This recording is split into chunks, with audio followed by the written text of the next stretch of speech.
They purposely making the innocent weak. My existence on this planet's for you. I ain't only here to benefit me. Hey guys, what's up? This is Reckless Trucker here with more news about the Syrian missile incident.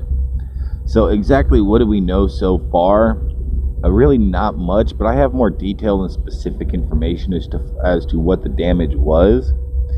So the physical damage that happened, basically I heard from the Syrian reports that 6 MiG-23 jets were destroyed.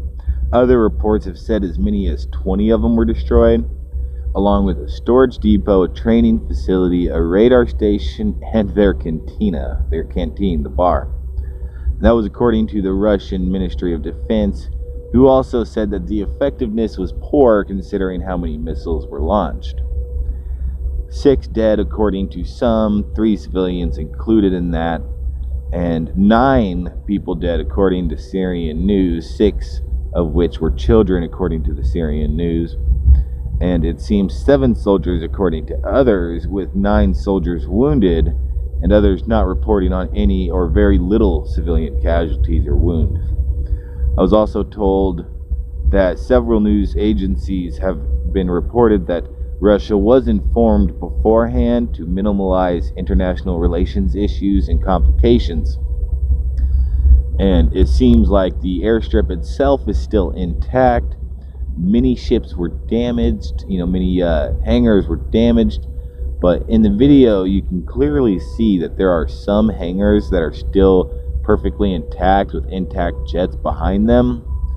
But what I'm thinking is that most likely what you would have wanted to do is destroy their ability to deliver chemical weapons, or really let Syria know that, when this president draws a red line in the sand, you don't cross it for real.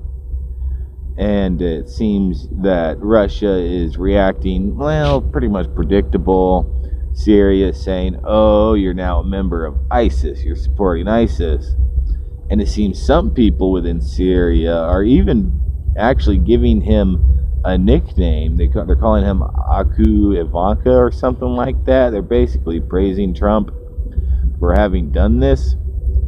But that's the bare bones information on what was attacked and destroyed, what the effectiveness was. And the honest truth is, there's just not much more information out there than that. I mean, the news isn't going to say anything really other than that. So what does this really mean for international affairs and relations?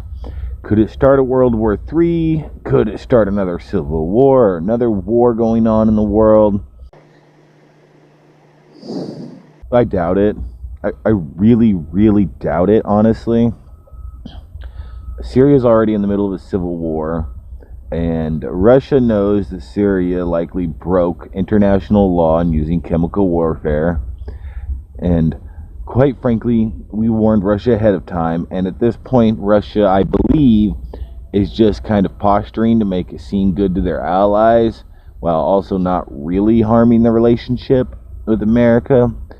However, I have seen some news reports that say some startling things, like Russian ship headed towards the ship that bombed Syria, and Russia is now breaking a treaty with America to let each other know where our jets are flying during practice.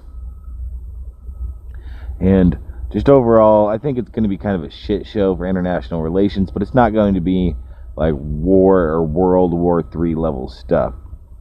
So, we'll just have to see what happens. Most of you chumps running around here ain't never had strict parents. Still you out in these streets thinking you hot as can be, without the knowledge to lead, so you just follow the sheep.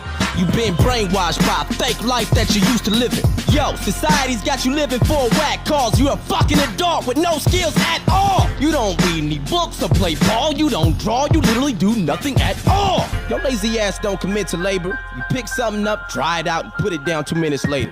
Then you complain about your life cause it ain't getting catered. Now whoever tries to call you on your bullshit's a hater. They purposely making the innocent weak. My existence on this planet's for you. I ain't only here to benefit me. Yo, we need to make a change while there's still time. It is hard, and sometimes I struggle trying to reveal mine. I can guide you if you feel blind. I just need you to be willing to journey into my ill mind.